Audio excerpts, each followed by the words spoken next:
Alright, so here we are. We're going to start with Chapter 1 in our Microbiology OpenStax text, and we're going to talk about kind of general things in this text here in the first chapter.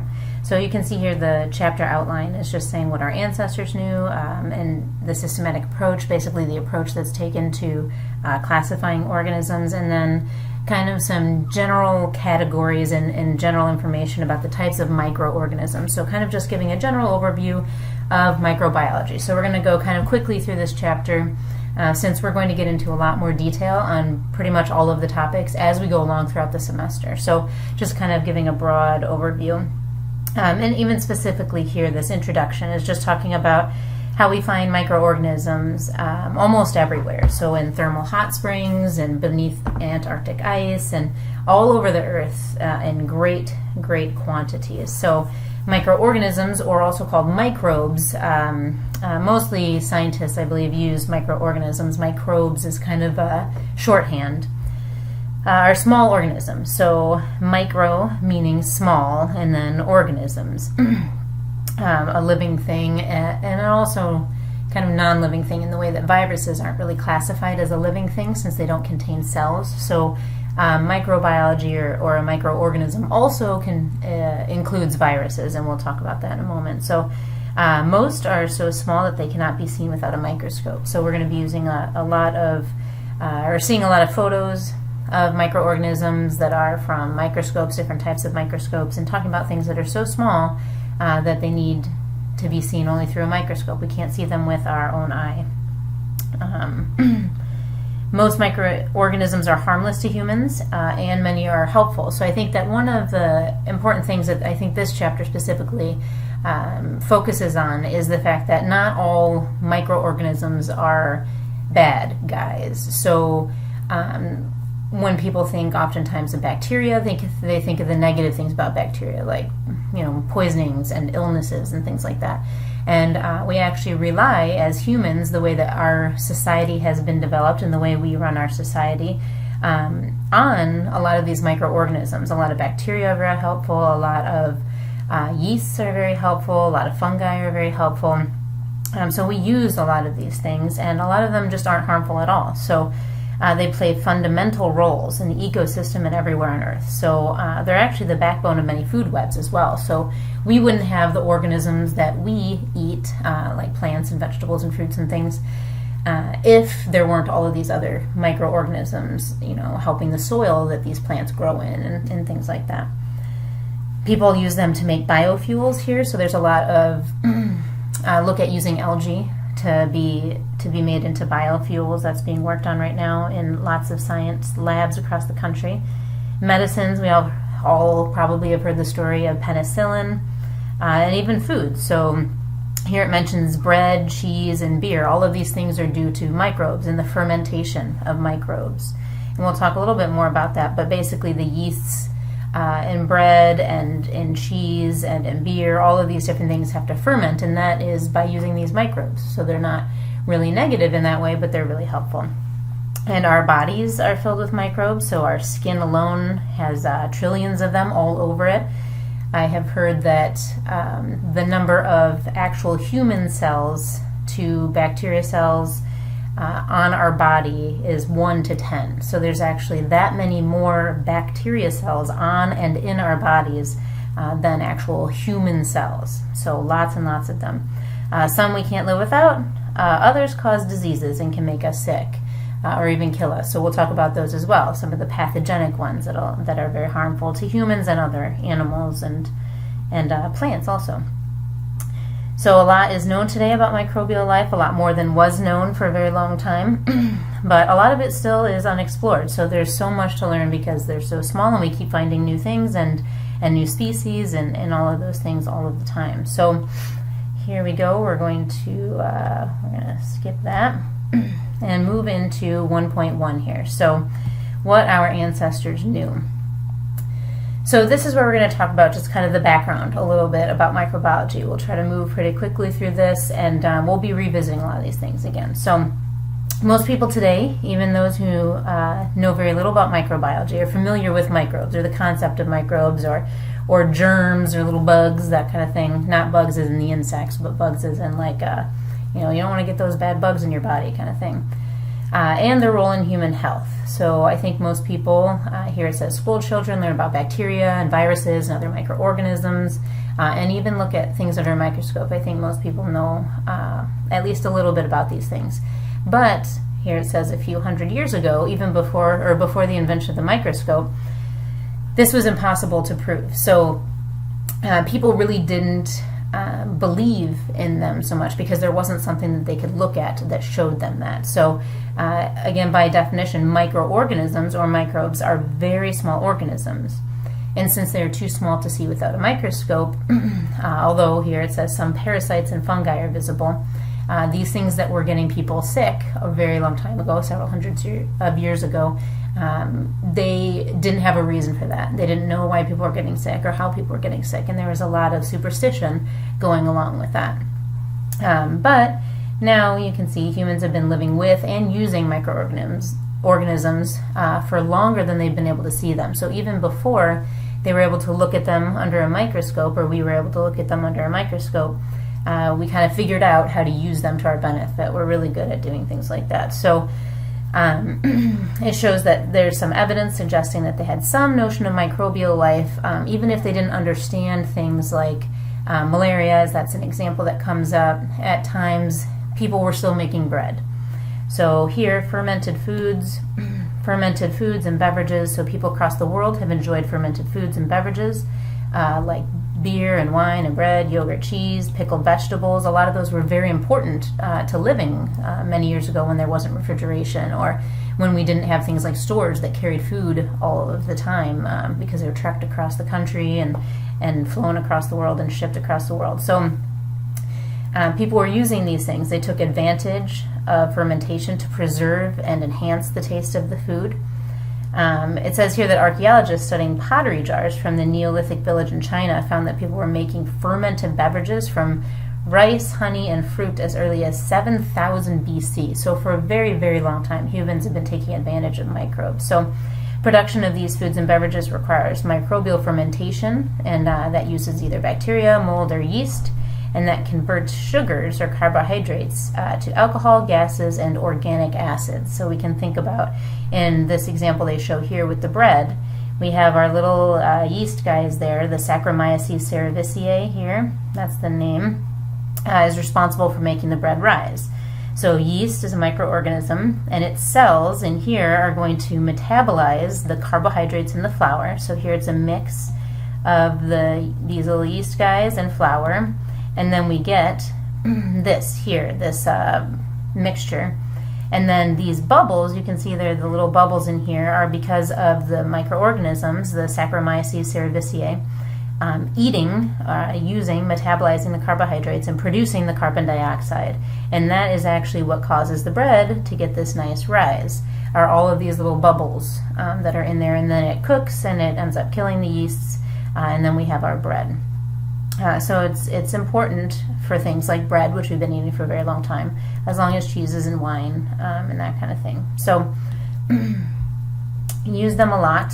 Here is a clinical focus, which I think is important to read. We're not going to go through it, but if you do read through the clinical focus, it kind of gives you an idea of what's being talked about in the chapter, and then applies it to things in a clinical arena, so related to medicine and physicians and nursing and things like that. So I think that is important for you to look through. It's important for you to know this kind of information, how it applies. We'll talk a bit about that in laboratory applications, but also there are some questions here like this that are important for as you are going through the chapter for your understanding. So if you can understand where the answer to these questions, it'll help you in laboratory setting as well as on exams and such. So the next section here, the X-Man Treatise. So it's talking here about Otzi. Perhaps you've heard of him, Otzi the Iceman. He was a prehistoric human. So here they're saying about how prehistoric humans had very limited understanding of the cause of disease. But it's shown, right, that even though they didn't have a very good understanding, even though right here it says many believe that illness was a punishment for angering the gods or was just related to fate, it shows that people still were attempting to treat these illnesses and infections. And so their example here is Otzi the Iceman, the 5,300-year-old mummy that was found frozen in the ice of the Ötztal Alps on the Austrian-Italian border in 1991, relatively recently. Because Otzi was so well preserved by the ice, he was frozen solid, they were able to go in there, and lots of things were learned from Otzi, including, in this case, they looked at the fact that he was infected by a couple of different things. So he was infected with the eggs of the parasite, Trichuris trichiura, and that may have caused him to have abdominal pain and anemia. They also found evidence of this Borrelia burgdorferi, and that's a bacteria that causes Lyme disease. So here, some researchers think that Otzi may have been trying to treat his infection. So even though he wouldn't know that, he wouldn't have been able to go to a physician that said, oh, I've looked at this under a microscope, and I can tell you that you have the eggs of this parasite, and that you have this bacteria, and here is your treatment. He, perhaps, or somebody, maybe what was a physician at that time, were able to look at his symptoms and then try to treat that. And they think that he was trying to treat that with this woody fruit of the Piptoporus betulinus fungus, which was tied to his stuff. So this fungus is mentioned as both a laxative and antibiotic property. So perhaps he was using this for the antibiotic properties specifically. It mentions that he was also covered in tattoos that were made by cutting into his skin and then filling them with herbs and then burning those herbs. And so they're thinking that maybe this was another attempt at him treating some of these illnesses he seemed to have had. Early notions of disease, contagion, and containment. So again, several ancient civilizations appear to have had some understanding that disease could be transmitted by things that they could not see. So when people started to steer a little bit more away from the superstition, like the gods are angry with us, we didn't do something, so now we're all getting ill, they started to look for things that were something that they could control a little bit more, things that they couldn't see, but maybe could try to prevent. So this is seen in historical attempts to contain the spread of disease. So it says, for example, in the Bible, it refers to the practice of quarantining people with leprosy and other diseases. So that suggests that people really understood that if you kept these people that had this certain illness away from the other people, then they would not get it. So it was something that was related to those people, something that they had in them. As it mentions here, unfortunately, they probably had already spread the disease, because before you start to see the symptoms, you're already able to spread that disease. So unfortunately, that may not have worked very well. But here it mentions the ancient Greeks attributing the disease malaria to the air, and to bad air, which they called miasmatic odors. So they may not have understood that malaria had something to do with the mosquitoes that carry malaria, but instead were like, it's something out there in the air, and you need to stay indoors away from it in order to not get it. They developed hygiene practices that built on that idea.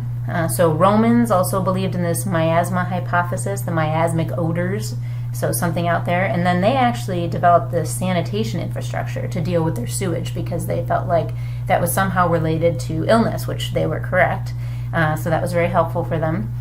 They built these aqueducts, which brought the fresh water into the city, and then it was like a gigantic sewer called the Cloaca Maxima, which then carried the river waste, or the waste away into the river Tiber. So some research, it says, researchers believe that this infrastructure helped protect the Romans from epidemics of waterborne illnesses. So it was effective, as it would be. You can imagine if you are not hanging out in sewage, if you're not hanging out in bacteria that is from feces, that you would have a healthier civilization. And then they saw that. So even before the invention of the microscope, some doctors, philosophers, and scientists made great strides in understanding these invisible forces. What we now know as microbes, of course, that can cause infection, disease, and death. So these photos here, by the way, you can see A is the Cloaca Maxima. They're showing kind of that area there, running through ancient Rome. And then B, so this is the zoom out here, or zoom in rather, seeing this big guy here. And then you can see in B is an actual photo of that. So the actual toilets or latrines where they would sit down and go to the bathroom, and then that would run, through the city here. All right, so back to down here. So our first kind of name drop that we have here is Hippocrates. So you should know Hippocrates. The Greek physician Hippocrates is considered the father of Western medicine. So as it mentions here, unlike many of his ancestors, remember a lot of people were thinking that it was some sort of supernatural force. He was one of these first people to say this was an actual natural cause. Something that's coming within the patient, so something that's in the person or their environments. And so Hippocrates and his heirs are believed to have written the Hippocratic Corpus, which is a collection of texts that make up some of the oldest surviving medical books. So some of the first medical books were written by Hippocrates and people that worked with him or under him. He's also credited as the author of the Hippocratic Oath. Perhaps you've heard of that before.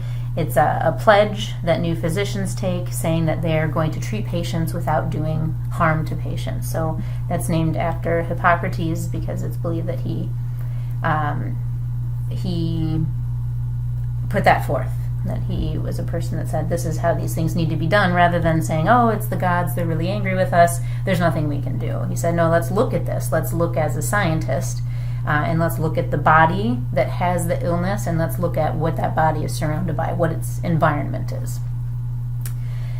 So up here, while Hippocrates is considered the father of Western medicine, the Greek philosopher Thucydides is considered to be the father of scientific history. So you should know him also. He advocated for the evidence-based analysis of cause and effect. So he also was saying, let's not just say these gods that we can't see are angry with us and so they're making us ill. Let's instead take a look at some actual cause and effect. Let's do some things and see if there's a connection here, and if we can figure out the connection and what it is to prevent it. So among his most important contributions are his observations regarding the Athenian Plague that killed 1/3 of the population of Athens in 430 to 410 BC. So since he had survived it, so it says here that he had survived the epidemic itself, he then made the important observation that people that had survived it, so they got the infection, the plague, and then they made it through, they survived, he did notice that they did not get reinfected. So once you had it, you didn't get it again. Even if that person was directly taking care of a sick person and with them all the time, interacting with them, moving around them. So this observation, his observation, shows an early understanding of the concept of immunity. So he was kind of the first person to say, hey, look, once you get something, there's a possibility to not get it again. Another person that's important here is Varro. Markus Terentius Varro was a prolific Roman writer. He was one of the first people to propose the concept that things that we cannot see can cause disease. So microorganisms, things we can't see, can cause disease. He published this on farming in 36 BC, and he said that you have to take care of going to, he said, neighborhood swamps, because certain minute creatures, which he called Animalia minutia, grow there, which cannot be seen by the eye, and float in the air and enter the body through the mouth and nose, and there cause serious diseases. So he very specifically was saying there are things in that area that if you breathe them in and get them into your body can give you disease, which again is very different from saying like they're angry and all of a sudden I'm ill. Down here then we have the birth of microbiology. These also, just a side note, these check your understanding are also very important for you to take a look at. Ask yourself these questions, see if you can work out the answers. That will be very helpful in exams and in quizzes, even in lab applications. So I highly recommend you do the check your understanding and other questions in clinical aspects throughout the text. So the birth of microbiology. While the ancients may have suspected the existence of invisible minute creatures, it wasn't until the invention of the microscope. So they needed the microscope to definitively confirm what they were guessing was going on with these microbes or microorganisms. It's unclear who invented the microscope, but this Dutch cloth merchant Antony van Leeuwenhoek, was the first to develop a lens powerful enough to view microorganisms. So he's really credited with making something that allowed people to see these microorganisms. So in 1675, using a simple but powerful microscope, van Leeuwenhoek was able to observe single-celled organisms. He called them animalcules, or wee little beasties, swimming in a drop of rainwater. So from his drawings, we now know that he was looking at bacteria and protists, which is interesting that he drew such great drawings. He did a lot of good observations. So we're able to see now that he was actually seeing these things, actually seeing microorganisms the way that we see them as well. So nearly 200 years after van Leeuwenhoek got his first glimpse of microbes, the golden age of microbiology spawned a host of new discoveries. So here in 1857 and 1914, so between those times, there are two famous microbiologists, which we'll come back to throughout the semester. Louis Pasteur and Robert Koch were especially active in advancing the understanding. Pasteur was a French chemist, and he showed that individual microbial strains had unique properties. He also demonstrated that fermentation is caused by microorganisms. So it wasn't until this time, until Louis Pasteur came along, where he said, hey, do you know how we're making that bread? That's a process of fermentation that's caused by microorganisms. He also invented pasteurization, as it's called after Pasteur, which is the process used to kill microorganisms that are responsible for the spoilage of food. He also developed vaccines. So remember, a little bit further back, we talked about this first guy where a third of Athens, remember, this guy here, Thucydides, he saw that a third of Athens was passing because of this plague, were killed because of this plague. And he started to think about immunity. And then later on, in thinking about immunity, here is Louis Pasteur coming up with vaccines, saying let's use this information that's been documented to our advantage. And used it for treatment of diseases, including rabies in animals and humans. And then Koch, a German physician, was the first to demonstrate the connection between a single isolated microbe and a known human disease. So he was the first one to really say this guy right here that we can see in the microscope, that we can see on this plate growing, is this disease. So for example, it shows here the bacteria that cause anthrax, the Bacillus anthracis, cholera, Vibrio cholera, and tuberculosis, the Mycobacterium tuberculosis. He connected those dots. He said, this guy does this thing. And as it mentions here, we're going to discuss lots of different microbiologists as we work through the semester and we take a look at these very specific bacteria and protists and other guys. So, as it developed, it allowed a broader discipline of biology to grow and flourish in many ways. Which has been very important, knowing more about human cells coming from microbes, how to study them using microscopes and using different stains and dyes and things. Again, here's another question thing you can ask yourself there. This right here, the microconnections, I think is important. This is really good information when it comes to the laboratory. So you should know this going to the laboratory. You should know microscopes, magnify the images of microorganisms, of human cells and tissues, many other specimens that are too small for us to see with the naked eye. Stains and dyes, what they're used for. They're used to add color to microbes so that they can be better observed. So a lot of microbes, they're not color-coded like in pictures or in texts. They are see-through many times. You can't really see them.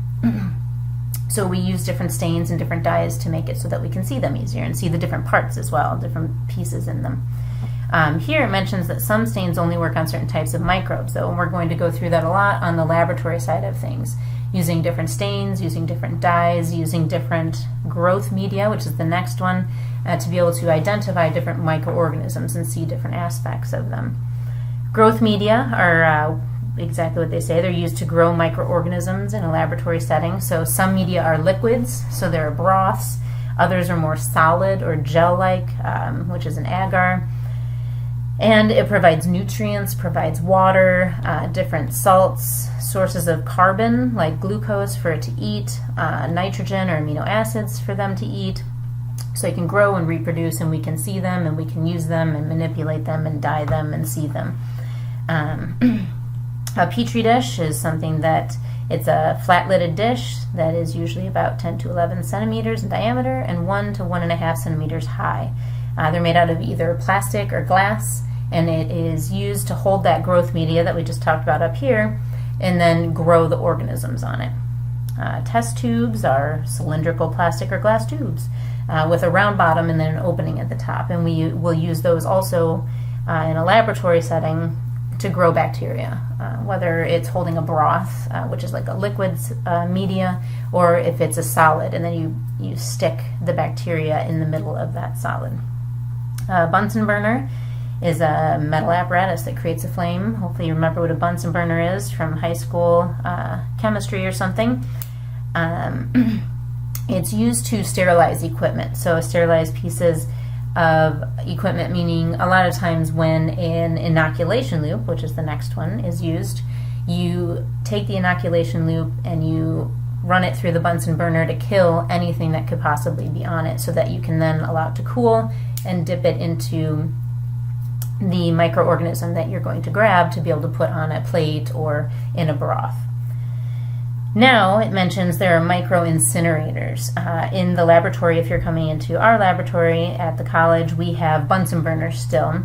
We don't have micro-incinerators, but it's the same basic idea. There are ways to kill the microorganisms that are on the inoculation loop, which is very important so you don't contaminate your specimens. And then the inoculation loop is a handheld tool that is made of wire and then has a little loop on the end. Oh, and here are some pictures of them. So on the left here we have our Petri dish. So this guy here, our Petri dish, this is bioluminescing here in this case.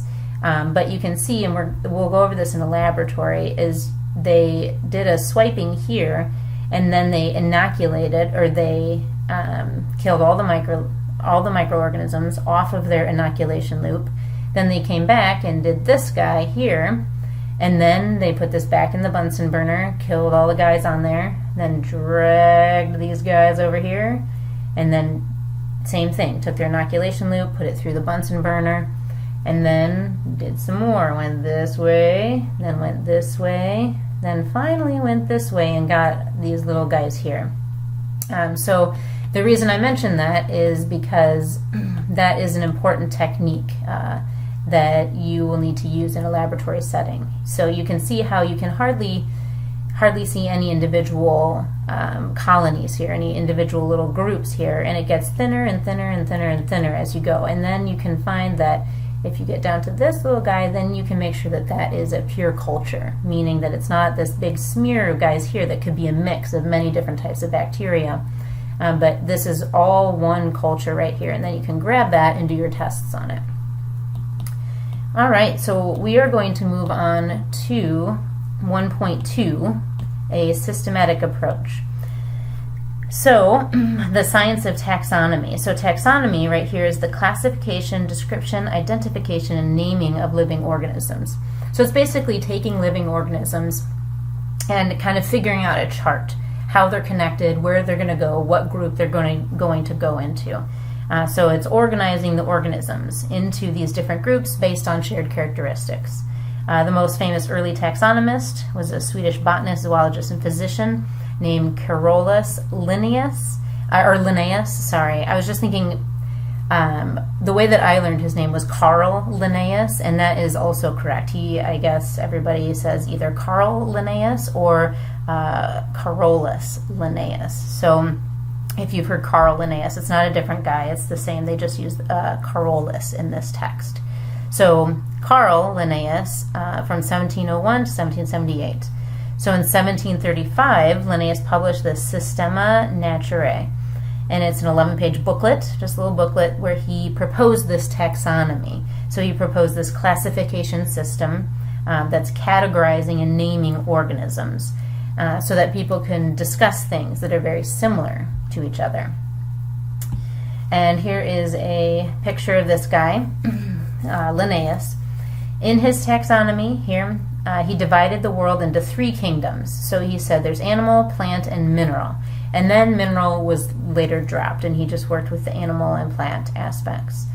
Within the animal and plant kingdoms, he grouped the organisms using a hierarchy of increasingly specific levels and sublevels based on their similarities. So back when Linnaeus came up with this, it was similarities mostly based on things that they could observe, just things that are seen, because at the time they weren't able to really get into the DNA or the RNA of things and pull them apart and look at their base pairs and really get into what exactly is coding these things. So at this time he was saying, let's look at these different things and say, okay, this one looks round and spotty, and this one also looks round and spotty but not quite as hairy or something, and then those two would be kind of off on this section and be similar to each other. So he wrote down these classifications. Now he was just the first person to do this, the first person to start taxonomy, but then it started to evolve, and over time we've changed it based on newer discoveries. So it says here, with advances in technology, other scientists gradually made refinements to the Linnaean system and eventually created new systems for classifying. So in the 1800s, there's a growing interest in developing these taxonomies, and then we look at it as called phylogenies. So took into account the evolutionary relationships. So they're looking at the evolution of these species now.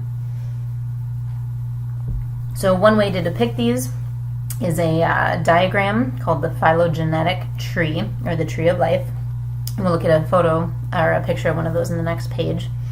And these diagrams, the groups of organisms, are arranged by how closely related they are thought to be. So here is where it mentions what I was saying earlier. In the phylogenetic trees, the relatedness was inferred by their visible similarities, so the way they looked at the time. Like this, the presence or absence of hair, or the number of limbs. Now it's more complicated. So now it includes the genetic basis, like I was mentioning, the DNA and RNA, biochemical, so what kind of chemicals it can eat. Eat is not really a good word, but metabolize, and what its waste is. Embryological comparisons, so the embryos of these things, what is the life cycle for them, and then it's categorizing all of these things and putting them into this big analysis to kind of classify things. Linnaeus's Tree of Life contained just 2 main branches for all living things. As we mentioned, he dropped the mineral part and ended up with animal and plant kingdoms. And then in 1866, Ernst Haeckel, a German biologist, philosopher, and physician, then proposed another kingdom. So he added Protista for unicellular, uni meaning one, and cellular meaning cells, so one-celled organisms. Then he later proposed a 4th kingdom, Monera. So Monera is also for unicellular organisms. Now uni meaning one, right? One-celled organisms.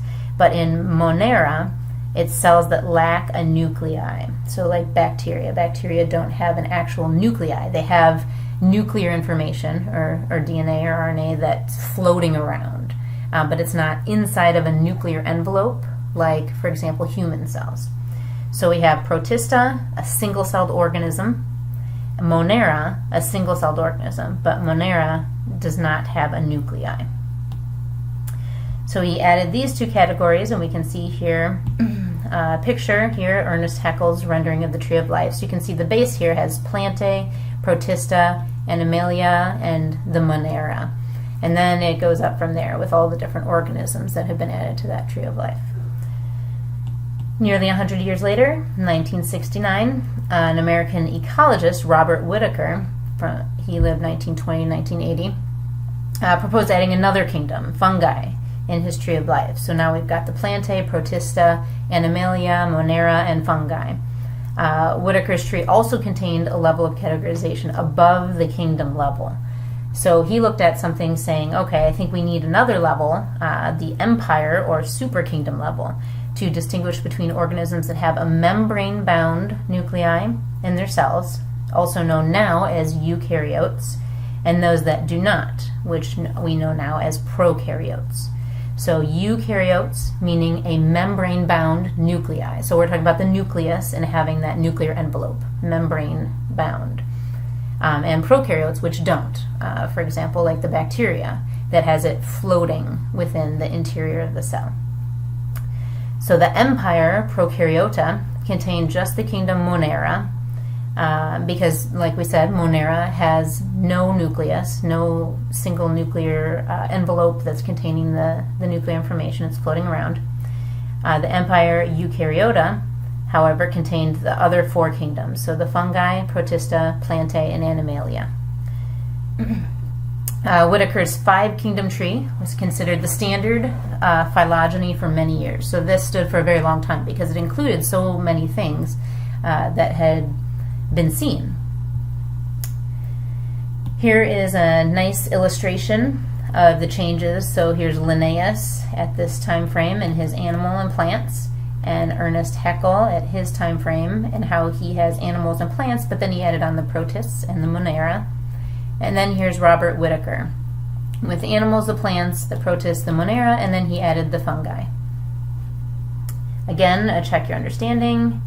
A clinical focus, this is a continuation of the other one, so it's interesting because it builds on that concept, and I think that's a good thing. So go ahead and read through that and try to answer those questions as you go along. So now let's look at the role of genetics in modern taxonomy. So we've kind of taken a look at the history of taxonomy and seen those 3 main guys and how they contributed to this taxonomy in tree of life. Now we're going to look at how DNA and RNA has kind of added a lot more parts to this. So here, Haeckel and Whitaker's trees presented a hypothesis about the phylogeny of different organisms based on readily observable characteristics. So again, they're reminding you here that this is what people could see, like things that are very easy to see. Like there's a nuclear envelope with the DNA inside, or there's not. So the advent of molecular genetics in the late 20th century, so not too long ago, revealed other ways to organize these phylogenetic trees. So genetic methods allow for the standardized way to compare all living organisms without relying on observable characteristics that can be subjective. So if you can imagine the issue here, if one person looks into the microscope and they say, oh yeah, I can see that looks like it has a nuclear envelope and it looks like the DNA is right inside there. And then the next person looks at it and says, no, I don't think so. I think it's all just clumped up in that area. I really don't see that nuclear envelope. It doesn't seem like it. Then perhaps things could be very subjective. You know, they would say, no, it's going to be in this group because it looks this way to most of us. In the case of molecular genetics and genetic methods, then we can literally take the DNA out, code it, see what's in there, and then put them in that category. So it's not based on something subjective. It's very objective.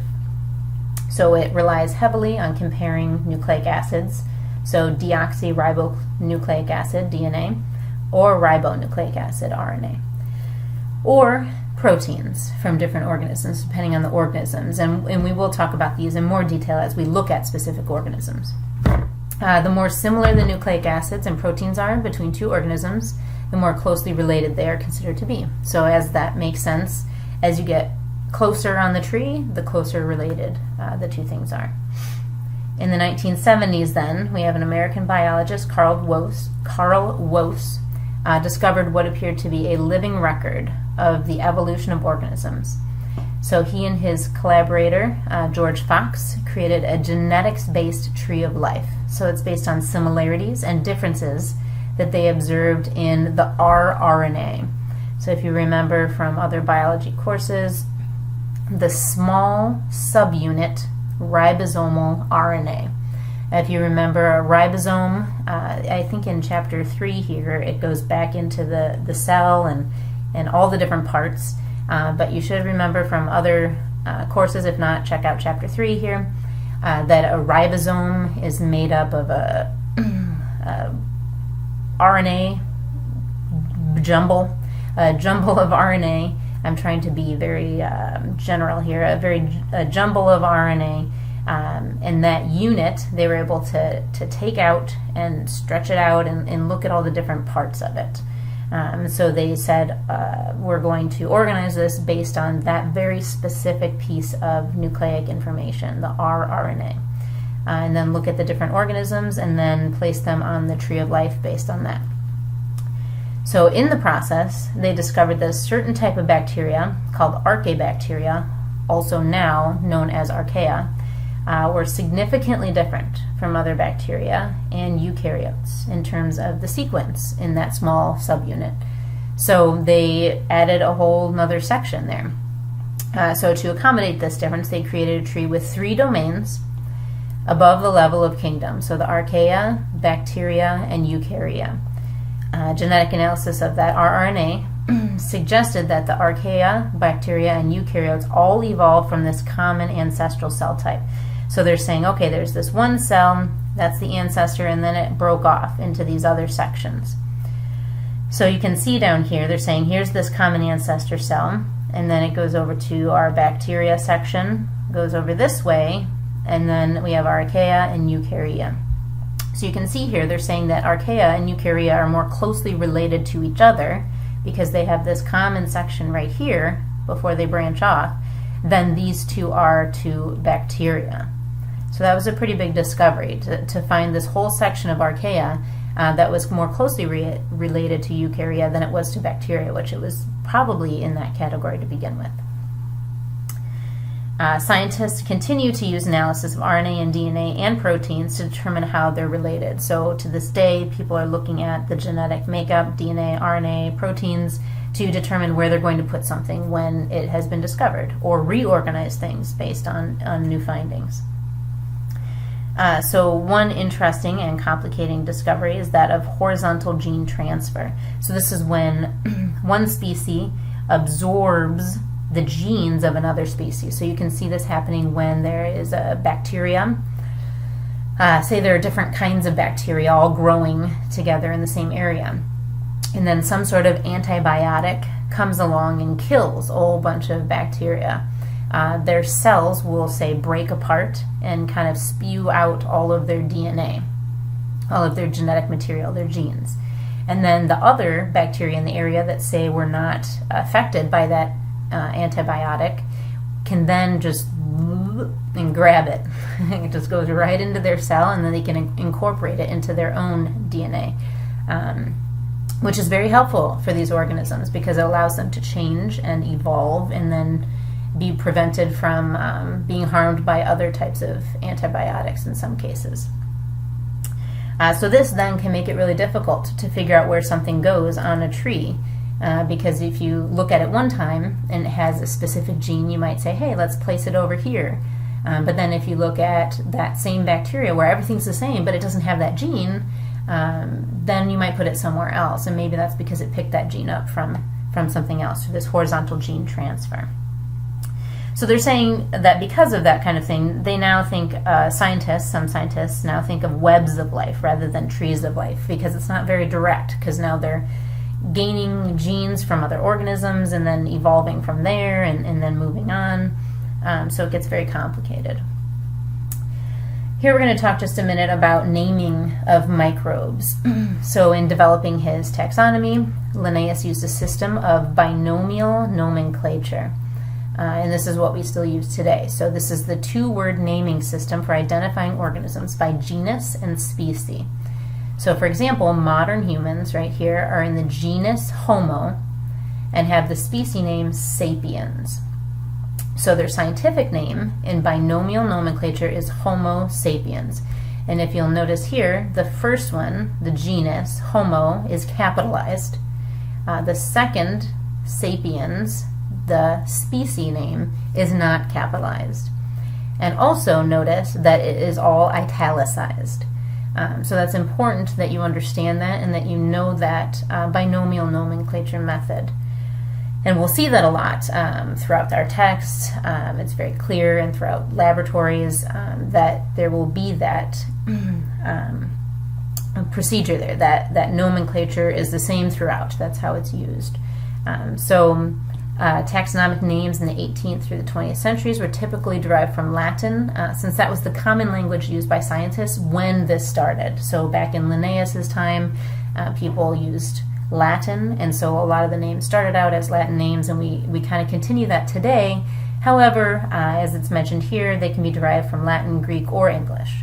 And sometimes these names reflect the distinctive trait, as they did. Remember back in Linnaeus' time, it was a trait that they saw, and then they would say, oh, that's, this guy. I'm not thinking of an example from Linnaeus, but this hairius, because it's a hairy organism.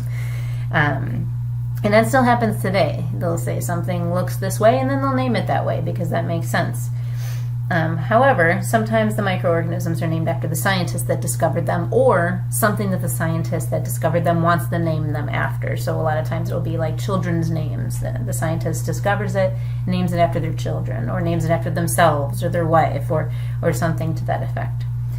So here's an example. The Archaean Holoquadratum Walsbii is an example of both of those schemes. So the genus, right, Holoquadratum, because it's capitalized here and italicized, describes the microorganism's saltwater habitat, so halo, derived from Greek, for salt, as well as the arrangement of its square cells, which are arranged in square clusters of 4. So quadratum is Latin for 4 square. So halo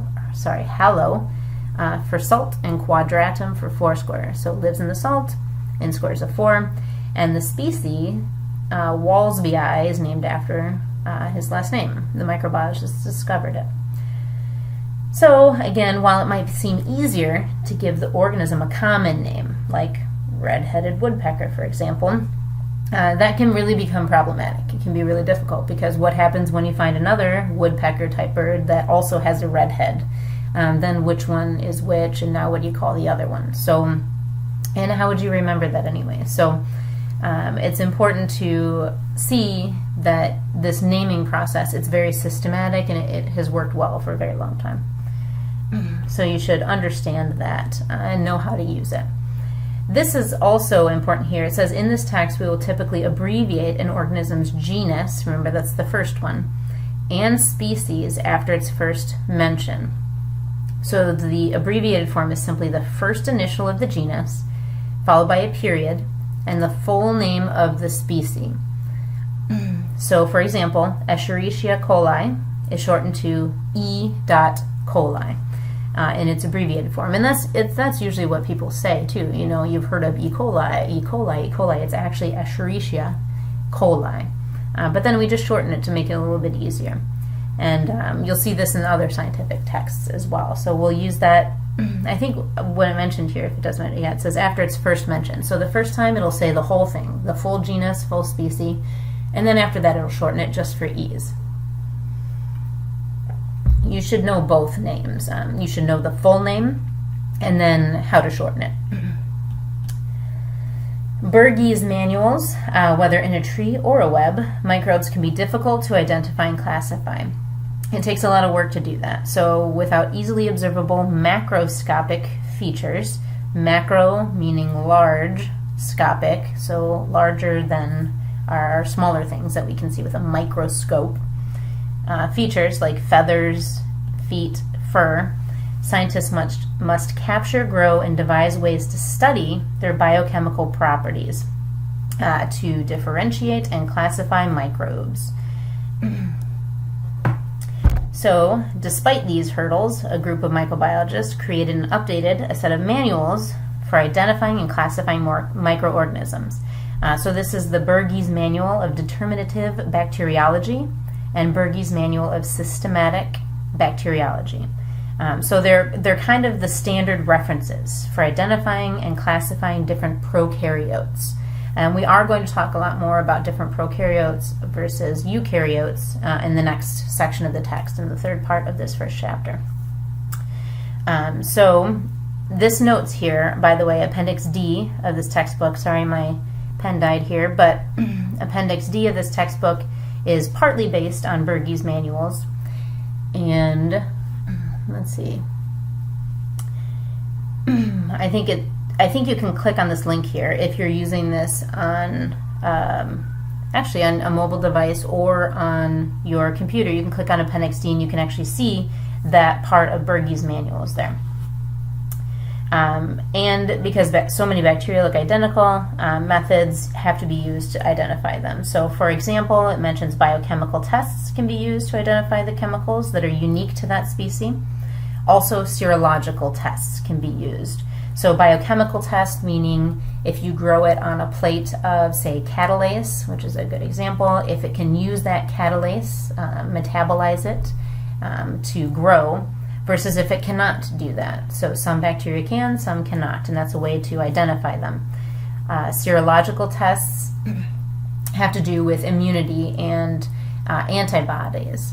So if it has a particular antibody, then it reacts to this certain test, or it doesn't. And then that's a way to classify those organisms.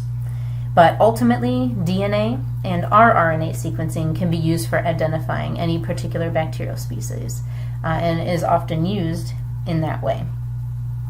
So again, another micro connection here that's important. It talks about within one species of microorganism, there can be different subtypes. So here it very specifically mentions the E. coli. If you think of E. coli, oftentimes you probably think of getting food poisoning.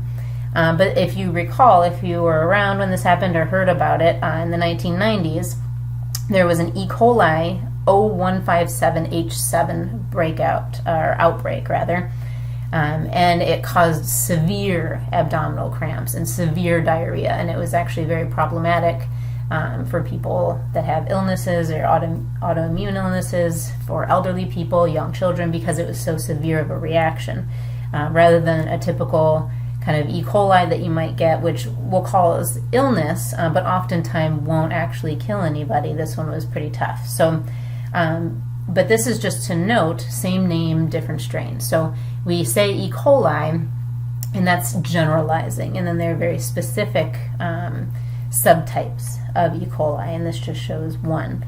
A lot of times in this course we're going to talk very generally, unless there's something particularly different about a subspecies or a subtype, and then that may be mentioned. But mostly we'll be talking about general things like E. coli as a whole.